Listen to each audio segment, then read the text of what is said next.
ஸ்பான்டின் show serial next episode review பார்க்கலாமாங்க. இங்க சரவணன் மயில நினைச்சு ரொம்பவே வருத்தப்பட்டுக்கிட்டு இருக்காரு. அதுவும் இல்லாம மயில் கிட்ட இருந்து நம்ம விவாகரத்தை கூடிய சீக்கிரம் வாங்கணும், அதே மாதிரி இந்த பிரச்சனையோட பிரச்சனையா நம்ம இந்த பிரச்சனையை முடிச்சு வச்சிடணும் அப்படின்னு சொல்லிட்டு இங்க சரவணனுமே இங்க விவாகரத்து நோட்டீஸ் மறுபடியும் நம்ம அமுச்சு விடலாம் அப்படின்ற மாதிரியுமே யோசிச்சுக்கிட்டு உட்காந்துக்கிட்டு இருக்காங்க. அதுக்கப்புறம் இங்க கோமதியுமே மீனாவையும் ராஜியுமே திட்டிக்கிட்டு இருக்காங்க. ஏன்னா அந்த விஷயம் தெரிஞ்சுமே நகை விஷயம் தெரிஞ்சு நீங்க ஏன் எங்ககிட்ட யாருக்கிட்டையுமே சொல்லாம நீங்க அப்படின்னு சொல்லிட்டு இங்க கோமதியுமே இங்க மீனாவையும் ராஜியையுமே ரெண்டு பேரையுமே வெளுத்து வாங்கிக்கிட்டு இருக்காங்க. உடனே இங்க ராஜியும் மீனாவும் அத்தை உங்ககிட்ட எல்லார்கிட்டையுமே மறைக்கணும்லாம் இல்லை, அங்க மயிலக்கா எங்ககிட்ட கெஞ்சினாங்க, அழுதாங்க, அதனாலதான் இந்த விஷயத்த யார்கிட்டையுமே சொல்லாம நாங்க மறைச்சு வச்சுட்டு இருந்தோம். மற்றபடி எந்த ஒரு நோக்கத்தோடையுமே நாங்க இந்த விஷயத்த மறைச்சு வைக்கல. இந்த ஒரு விஷயம் தெரிஞ்சு நாங்க இந்த விஷயத்த உங்ககிட்ட சொல்றதுக்கு தான் நாங்க வந்துட்டு இருந்தோம். ஆனா அவங்க அம்மாவும் அவங்க அப்பாவும் எங்ககிட்ட அழுததை பார்த்துட்டு நாங்க இந்த விஷயத்த மறைச்சு வச்சோம் அப்படின்ற மாதிரியுமே இங்க மீனா சொல்லிடுறாங்க. அதை கேட்டுமே எங்க கோமதி நீங்களும் அவங்க கூட கூட்டணி சேர்ந்துக்கிட்டு நீங்க இது மாதிரிலாம் பண்ணிக்கிட்டு இருந்தீங்க அப்படின்னு சொல்லிட்டு கொஞ்சம் சந்தேகமா தான் கேட்டுட்டு இருக்காங்க. அதையுமே கேட்டுக்கிட்டே எங்க மீனாவும் ராஜியும் சைலண்டா தான் நின்றுக்கிட்டு இருக்காங்க. அதுக்கப்புறம் கதிருமே அங்க அம்மா நீங்க சும்மா இது மாதிரிலாம் பேசிக்கிட்டு இருக்காதீங்கம்மா, அவங்க ஏதோ ஒரு இதுல மயிலக்கா அழுதாக அப்படின்னு சொல்லிட்டு ஏதோ ஒரு இதுல அவங்க அந்த விஷயத்த மறைச்சிட்டாங்க, மற்றபடி இந்த பிரச்சனை எல்லாமே முடிஞ்சிருச்சு இல்ல, இப்போ எதுக்குமா அவங்கள கேட்டுட்டு இருக்கீங்க அப்படின்னு சொல்லிட்டு கதிருமே எவ்வளவோ சொல்றாங்க. உடனே எங்க கோமதியும் ஏண்டா கதிரே நீ அவங்களுக்கு கூட்டணியாக தானே இருந்த, அவங்களுக்கு கூட்டணியை சேர்ந்துக்கிட்டு அந்த விஷயம் தெரிஞ்சு நீ எல்லார்கிட்டையுமே மறைச்சிருக்க, நீயும் இதில் ஒரு குற்றவாளி தான், நீ என்ன அவங்களுக்கு சப்போர்ட் பண்ணிட்டு வந்திருக்க அப்படின்னு சொல்லிட்டு இங்கே கோமதியுமே கேட்குறாங்க. அதுக்கப்புறம் இங்கே பாண்டியனும் கோமதி கிட்ட கோமதி நீ அதை நினச்சி எதுவுமே ஃபீல் பண்ணிக்கிட்டு இருக்காத, அதுதான் அந்த மயில் பொண்ணு எல்லா உண்மையும் சொல்லிடுச்சுல, இதுக்கு மேலே எந்த பிரச்சனையும் இல்லை, இப்போ சரவணோட வாழ்க்கையை நம்ம எப்படி சரி பண்ண போகிறோம் அதுதான் நம்ம பார்க்கணும் அப்படின்ற மாதிரியுமே இங்கே பாண்டியன் சொல்கிறாரு. இதை கேட்ட கோமதியும் சரி சரி ஏதோ அவ மனசு மாதிரி இந்த ஒரு விஷயத்தலனா உண்மையை சொல்லியிருக்காளே, இதுலயுமே போய் சொல்லிட்டு இருந்தானா, இப்ப நகை விற்கிற விலைக்கு நம்ம எங்க போய் அந்த நகையை எடுத்துட்டு வந்து கொடுக்குறது அப்படின்னு சொல்லிட்டு இங்க கோமதியுமே அந்த விஷயத்த நினைச்சு ரொம்பவே புலம்பி போயிருக்காங்க. அங்க அப்பத்தாவும் வடிவு மாறின்னு சொல்லிட்டு இவங்க போலீஸ் ஸ்டேஷன்ல போனது இன்னும் ஆச்சு அப்படின்னு சொல்லிட்டு குழம்பி உக்காந்துக்கிட்டு இருக்காங்க. அதுக்கப்புறம் அவங்க சக்திவேலும் முத்துவேலும் அவங்க எல்லா பிரச்சனையில இருந்து இங்க வெளி வந்துட்டாங்க, இதுக்கு மேல எந்த பிரச்சனையும் இருக்காது அப்படின்னு சொல்லிட்டு தான் யோசிச்சுக்கிட்டு இருக்காங்க. அதுவும் இல்லாம இந்த ராஜியுமே அங்க ஒரு கடிதமும் போட்டிருப்பாங்க, அதை படிச்சு பார்த்து அவங்க ரொம்பவே வருத்தமாகவும் இருந்தாங்க. அதே மாதிரி ராஜி மேலே கொஞ்சம் மரியாதையுமே பாசமுமே பார்த்தீங்கன்னா ரொம்பவே அதிகரிச்சுக்கினே சொல்லலாம். ஏன்னா அங்கே முத்துவேலும் சக்திவேலும் இங்கே பாண்டியன் குடும்பத்து மேலே எவ்வளவோ கோவம் இருந்தாலுமே அங்கே எந்த கோவமும் காட்டிக்காம அவங்க உள்ளே இருக்காங்க அப்படின்னு சொல்லிட்டு தெரிஞ்சு அவங்கள வெளியே கொண்டு வந்ததும் இல்லாமல் ஒரு பெருந்தன்மையாக அங்கே வீட்டில் உக்காந்துக்கிட்டு இவங்க நல்லா இருக்காங்களா அப்படின்னு சொல்லிட்டு யோசிச்சுக்கிட்டு இருக்காங்க. அதுக்கப்புறம் இங்கே பாண்டியனும் எல்லா பிரச்சனையுமே முடிஞ்சிச்சு, நான் இங்கே இப்போ கடைக்கு போகிறேன், ஏன்னா கடை ரொம்ப நல்லா பூட்டிக்கிட்டு இருக்கு, நம்ம கடைக்கு போகலன்னா என்ன ஆகுது அப்படின்னு சொல்லிட்டு இங்கே பாண்டியன் மட்டும் கடைக்குமே கிளம்புறாங்க. உடனே இங்கே சரவணனும் அப்பா நானும் வரேன்ப்பா அப்படின்ற மாதிரியுமே கேட்குறாங்க. உடனே சரவணா நீ கொஞ்சம் வீட்டில் ரெஸ்ட் எடு, இப்போ தான் உனக்கு ஒரு பிரச்சனை முடிஞ்சிருக்கு, இந்த பிரச்சனையில் நீ கடைக்கு என்ன வேலை செய்ய போகிற, நீ வீட்டிலே இருடா அப்படின்னு சொல்லிட்டு இங்கே பாண்டியனும் கிளம்பிடுறாங்க. அதுக்கப்புறம் இங்கே சரவணனும் வீட்டில் உக்காந்துக்கிட்டு சும்மா இல்லை, அங்கே மயிலோட நம்ம எப்போ விவாகரத்து வாங்கலாம் அப்படின்ற ஒரு தாட்டோட தான் உட்காந்துக்கிட்டு இருக்காரு. ஆனா மயில் பண்ண விஷயத்துல அவங்க மயில் மேல பயங்கர கோவமா தான் இருக்காங்க சரவணன். அதே மாதிரி மறுபடியும் வக்கீல் கிட்ட கால் பண்ணி மறுபடியும் வக்கீல் நோட்டீஸுமே அனுப்பி விட சொல்றாங்க. ஏன்னா அதில் சைன் பண்ணி அவங்க கூட விவாகரத்து வாங்கினாதான் இங்க சரவணன் நிம்மதியா இருப்பாரு அப்படின்னு சொல்லிட்டு மனசுலுமே நினைச்சுக்கிட்டு இருக்காரு. அதுவும் இல்லாம இங்க குழலையுமே அங்கே சரவணன் கிட்ட போயிட்டு ஆறுதலுமே சொல்லிட்டு இருக்காங்க. சரவணா நீ எதுக்குமே ஃபீல் பண்ணாத, அந்த ஒரு ஃபேமிலி உன்னை எப்படியெல்லாம் சொல்லி ஏமாத்திருக்கலாம், ஆனால் உன்னோட வாழ்க்கை நல்லா இருக்கும், நீ இதோட முடிச்சுக்கோ, அதே மாதிரி அந்த ஃபேமிலியை பற்றியோ இந்த பிரச்சனையை பற்றியோ நீ இதுக்கு மேலே யோசிக்காத அப்படின்னு சொல்லிட்டு இங்கே குழலையுமே அங்கே சரவணன் கிட்ட சொல்லிக்கிட்டு இருக்காங்க. அதுக்கப்புறம் இங்கே குழலையும் அங்கே கோமதி கிட்ட போயிட்டு அம்மா நீங்கள் இந்த பிரச்சனையை ஃபேஸ் பண்ணது எனக்கும் தெரிஞ்சிருக்கணுமா, நீங்கள் இந்த பிரச்சனை எதுக்காக என்கிட்ட இருந்து மறைச்சிங்க, நீங்கள் மட்டும் கஷ்டப்பட்டுட்டு என்ன மட்டும் சந்தோஷமா இருக்கட்டும்னு சொல்லிட்டு விட்டுட்டீங்களா, என்ன வீட்டை விட்டு பிரிச்சுட்டீங்களா அப்படின்னு சொல்லிட்டு இங்க குளிரையுமே தேவையில்லாம பேசிட்டு இருக்காங்க. உடனே இங்க கோமதியும் குளிரி அது மாதிரிலாம் எந்த விஷயமும் இல்லை, இங்க இந்த பிரச்சனையில உன்னை யோசிக்கவே முடியல, இப்ப அவங்க அம்மா மயிலவங்க அம்மா கொஞ்சம் கூட மனசாட்சி இல்லாம எங்க மேல கேஸ் போட்டுட்டாங்க, அதுவும் இல்லாம நாங்க போலீஸ் ஸ்டேஷன்ல இருந்தோம், அந்த போன் எந்த பிரச்சனையை நினைக்கிறது எது நினச்சி வருத்தப்படுறதுன்னு சொல்லிட்டு தெரியாமல் தான் உங்களுக்கு எந்த ஒரு இன்ஃபார்மும் நாங்கள் கொடுக்கல அப்படின்ற மாதிரியுமே எங்கள் கோமதி சொல்லிட்டுறாங்க. ஆனால் இங்கே மீனாவும் ராஜியும் பண்ண விஷயத்த நினச்சாதான் எனக்கு ரொம்பவே அசிங்கமாகவும் இருக்குது, ரொம்பவே கோபமாகவும் இருக்குது. இந்த வீட்டில் இருந்துக்கிட்டு யாரை நம்புறதுன்னு சொல்லிட்டு எனக்கு தெரியல. ஏன்னா அந்த வீட்டில் இவங்க இருந்துட்டு அந்த விஷயம் தெரிஞ்சுமே அதை மறைச்சி வச்சுட்டு இருக்காங்க அப்படின்னு சொல்லிட்டு நினைக்கிற போது தான் எனக்கு ரொம்பவே கஷ்டமாக இருக்குது. அதுவும் இங்கே மீனா இந்த விஷயத்த மறைச்சது தான் எனக்கு ரொம்பவே கஷ்டமாக இருக்குது. ஏன்னா மீனா எல்லா விஷயத்தையும் சொல்லிடுவா, அதே மாதிரி எல்லாத்துலேயுமே கரெக்டாக தான் இருப்பா. ஆனால் இந்த விஷயத்தில் அவள் மறைச்சது எனக்கு ரொம்பவே கோவமாக தான் இருக்கு அவன் மேலே அப்படின்னு சொல்லிட்டு எங்கள் கோமதியும் குழலி கிட்ட சொல்கிறாங்க.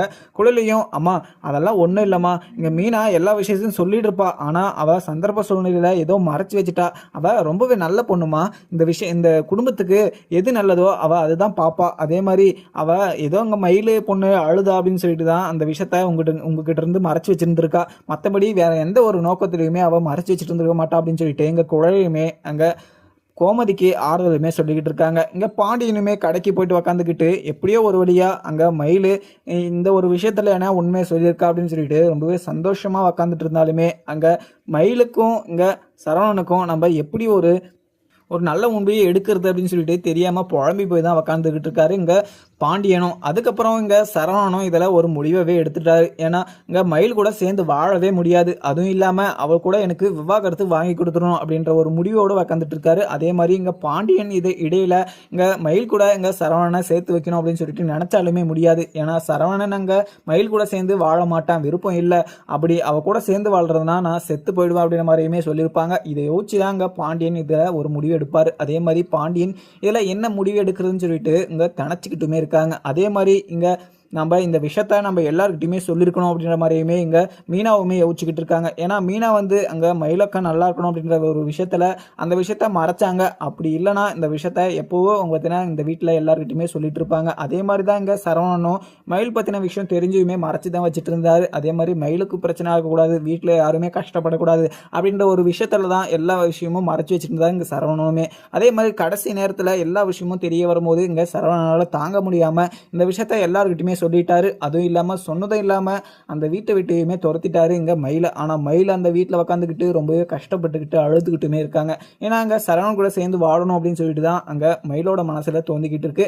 அதே மாதிரி மயிலோங்க அம்மாவுமே இங்கே பாக்கியம் அங்கே இந்த வீட்லேயே இருக்கக்கூடாது மயில் அப்படின்னு சொல்லிட்டு வெளியவே துரத்த பார்த்தாங்க. அப்படி துரத்த பார்த்ததும் இங்கே மாணிக்கம் மயில் எங்கே போவா, இங்கே மயில் நம்மளை விட்டால் வேறு யார் இருக்கா அப்படின்னு சொல்லிட்டு அங்கே மாணிக்கமும் இங்கே பாக்கியத்தை சமாளித்து அங்கே மயிலையுமே உள்ளே கூட்டிகிட்டு போயிருப்பாங்க. ஆனால் மயிலுமே உள்ளே உக்காந்துக்கிட்டு இருக்க இங்கே பாக்கியம் வெளியே உக்காந்துக்கிட்டு மயிலோட வாழ்க்கையை நினச்சி நம்ம மயிலோட வாழ்க்கையை எப்படி சரி பண்ண போகிறோம் அப்படின்ற ஒரு பதட்டத்துலையுமே கோவத்துலையும் உக்காந்துக்கிட்டு இருக்க. அதுக்கப்புறம் இங்கே ஒரு நோட்டீஸுமே வருது. உடனே இங்கே பார்சல் வந்ததும் அம்மா இங்கே மயிலுன்றது யாருமா, அவங்களுக்கு ஒரு கொரியர் வந்திருக்கு அப்படின்ற மாதிரியுமே அங்கே கொரியர் ஆஃபீஸர்லேருந்து சொல்கிறாங்க. உடனே இதை கேட்டதும் ரொம்ப பதட்டமாக அங்கே மாப்பிள்ளை விவாகரத்து நோட்டீஸ் இது அமைச்சிருப்பாரு அப்படின்னு சொல்லிட்டு இங்கே சைன் போட்டுட்டு அந்த நோட்டீஸுமே வாங்கிடுறாங்க. வாங்கி அதை படிச்சுமே பார்க்குறாங்க. படித்து பார்த்ததும் இங்கே பாக்கியத்துக்கு பயங்கர கோபமாகவும் பயங்கர வருத்தமாகவும் இருக்குது. தன்னோட பொண்ணோட வாழ்க்கை இப்படி ஆயிடுச்சு அப்படின்னு சொல்லிட்டு ரொம்பவே வருத்தமாக இருக்காங்க. அதே மாதிரி என்னால் தான் இது மாதிரி ஒரு விஷயம் நடந்துருச்சு, என்னால் தான் அவளோட வாழ்க்கை இப்படி நாசமாயிடுச்சு, நான் பொய் சொல்லி இருக்கக்கூடாது அப்படின்னு சொல்லிட்டு இப்போ தான் ரிலேஸே பண்ணுறாங்க. அங்கே அதுக்கப்புறம் இந்த நோட்டீஸையுமே எடுத்துகிட்டு போயிட்டு உள்ளேயுமே அங்கே கொடுக்குறாங்க. கொடுத்ததும் இதை பார்த்து அங்கே மயிலுமே பயங்கரமாக அழுதுகிட்டு இருக்காங்க. ஏன்னா இங்கே மயிலுக்கு வந்து இங்கே சரவணன் கூட சேர்ந்து வாழணும் அப்படின்றது தான் ஆசை. ஆனால் சரவணனுக்கு இங்கே மயில் கூட சேர்ந்து வாழவே கூடாது அப்படின்ற ஒரு முடிவே எடுத்துட்டாரு.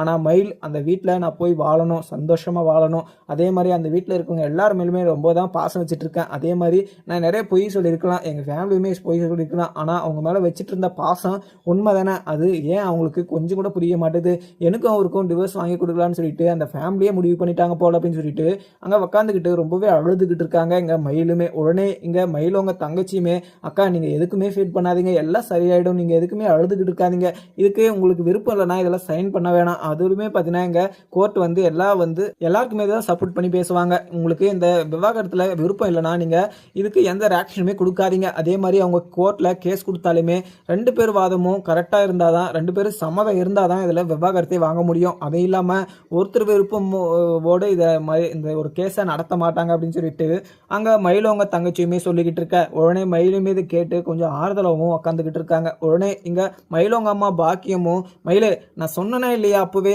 நீ அங்கே போலீஸ் ஸ்டேஷனில் இந்த உண்மையை மறைக்காமல் நீ பொய் சொல்லிட்டு இருந்தனா இப்போ இந்த வாழ்க்கை எல்லாமே சரியாயிட்டு இருக்கும், நீயும் அந்த வீட்டில் போய் வாழ்ந்திருப்ப, நான் சொல்கிறத கேட்காம நீ பாட்டுக்கு ஒரு விஷயத்த பண்ண இல்லை, இப்போ பார்த்துக்கோ எல்லா விஷயத்தையும் நீயே அனுபவி, இந்த கஷ்டத்தெல்லாம் பார்த்துக்கிட்டு என்னால் இந்த வீட்டில் இருக்க முடியல, அதனால தான் இந்த வீட்டில் இருந்து உன்னை துரத்தி விடலாம் அப்படின்னு சொல்லிட்டு பார்த்தேன். அதே மாதிரி உங்கள் அப்பாவுமே இந்த வேலைக்குமே போகிறதில்ல, உன்னை எப்படி பார்த்துக்கிறதுன்னு சொல்லிட்டு எனக்கு ரொம்பவே கஷ்டமாக இருக்குது. அதுவும் இல்லாமல் நீ வாழ வெட்டியாக இந்த வீட்டில் இருக்கிற அப்படின்னு சொல்லிட்டு நினச்சாவே எனக்கு ரொம்பவே கஷ்டமாக இருக்குது. உன்னை பார்த்துக்கிட்டு என்னால் இருக்க முடியாது. அதனால தான் இந்த வீட்டை விட்டு உன்னை துரத்தலாம் அப்படின்னு சொல்லிட்டு நான் முடிவு பண்ண அப்படின்ற மாதிரியுமே இங்கே பாக்கியமும் சொல்லிடுறாங்க. அதுக்கப்புறம் இங்கே அப்பத்தாவும் இங்கே மயில் ஃபேமிலி எப்படி இருக்குது அப்படின்னு சொல்லிட்டு பார்த்துட்டு போகலான்னு இங்கே வந்துக்கிட்டுமே இருக்காங்க. உடனே இங்கே பழனிவேலுமே இங்கே மச்சாங்கிட்ட போயிட்டு நம்ம பேசிட்டு வரலாம். ஏன்னா மச்சான் இந்த விஷயத்த நினச்சி ரொம்பவே வருத்தப்பட்டிருப்பார் அப்படின்னு சொல்லிட்டு கடையில் சுகன்யாவை விட்டுட்டு அங்கே பழனிவேலுமே இங்கே பாண்டியன் கடைக்கு போகிறாங்க. பாண்டியன் கடைக்கு போனதும் அங்கே பாண்டியன் ரொம்பவே வருத்தமாகவும் இதை பற்றி யோசிச்சுக்கிட்டேயுமே உக்காந்துட்டு இருக்காரு. உடனே பழனிவேலும் போயிட்டு மச்சான் நீங்கள் இதை நினச்சி ரொம்பவே வருத்தப்பட்டு இருக்காதீங்க, எல்லாமே சரியாயிடும் மச்சான், நீங்கள் எதுக்குமே ஃபீல் பண்ணிக்காதீங்க. நீங்கள் ஃபீல் பண்ணுறதை விட இங்கே சரவணன் தான் இந்த விஷயத்த நினச்சி என்ன பண்ணிக்கிட்டு இருக்கானோ தெரியல. ஏன்னா சரவணன் தான் இந்த விஷயத்த நினச்சி ரொம்பவே வருத்தப்பட்டு இருப்பான். சரவணனுக்கு நான் எப்படி ஆறுதல் சொல்கிறதுன்னு சொல்லிட்டு கொஞ்சம் கூட புரியல. இந்த கேஸில் இருந்து ஜெயிச்சு வெளியே வந்தாலுமே எல்லாருமே சந்தோஷமாக இருந்தாலையும் ஆனால் சரவணோட வாழ்க்கை இப்படி ஆயிடுச்சுன்னு நினைக்கிற போது எனக்கு ரொம்பவே கஷ்டமாக இருக்குது மச்சான், நீங்கள் எதுக்குமே ஃபீல் பண்ணாதீங்க, எல்லாம் சரியாயிடும் மச்சான் அப்படின்னு சொல்லிட்டு ஆறுதலுமே சொல்லிட்டு இருக்காங்க எங்கள் பழனிவேலும். உடனே எங்கள் பாண்டியனும் அது இல்லடா பழனி, இந்த விஷயத்தில் நான் எனக்கு என்ன முடிவெடுக்கிறதுன்னு தெரியல. அதே மாதிரி அங்கே சரவணோட வாழ்க்கை இப்படி நாசமாக ஆனதுக்கு காரணமே நான் தான் அப்படின்னு சொல்லிட்டு நினைக்கிற போது எனக்கு ரொம்பவே கஷ்டமாக இருக்குது. ஏன்னா இங்கே சரவணனை பார்க்கறதுக்கு என்னால் பார்க்க முடியல, அவன் கஷ்டப்படுறத என்னால் இந்த வீட்டில் இருந்துக்கிட்டு என்னால் பார்க்க முடியல அப்படின்ற மாதிரியுமே புலம்பிக்கிட்டு இருக்காரு பாண்டியனும். இதை கேட்ட பழனிவேலும் மச்சான் நீங்கள் ஃபீல் பண்ணாதீங்க அப்படின்ற மாதிரி தான் நான் சொன்னேன். இது எல்லா பிரச்சனையுமே கொஞ்சம் நேரம் எடுத்துக்கும், ஆனால் எல்லாமே சரியாயிடும். நீங்கள் எதுக்குமே நினச்சி எந்த ஒரு விஷயமும் நினச்சி எதுவுமே ஃபீல் பண்ணாதீங்க அப்படின்னு சொல்லிட்டு எங்கள் பாண்டியன் கிட்ட பழனிவேலுமே சொல்லிட்டு அங்கேருந்து கிளம்பிடுறாரு. ஆனால் இங்கே அப்பத்தாவுமே கோமதி கிட்ட வந்து, கோமதி அந்த விஷயம் என்ன ஆச்சு, அந்த நகை விஷயத்தில் அங்கே கோர்ட்டில் எதனா பிரச்சனை நடந்துச்சு அப்படின்ற மாதிரியுமே இங்கே அப்பத்தா கேட்குறாங்க. அப்பத்தா கேட்டதும் இப்போ கோமதியுமே அம்மா எனக்கு இந்த விஷயம் இது சிம்பிளாக தான் முடிஞ்சிடும் அப்படின்னு சொல்லிட்டு நினச்சேன், ஆனால் போலீஸ் ஸ்டேஷன் போனது தான் எனக்கு தெரிஞ்சது.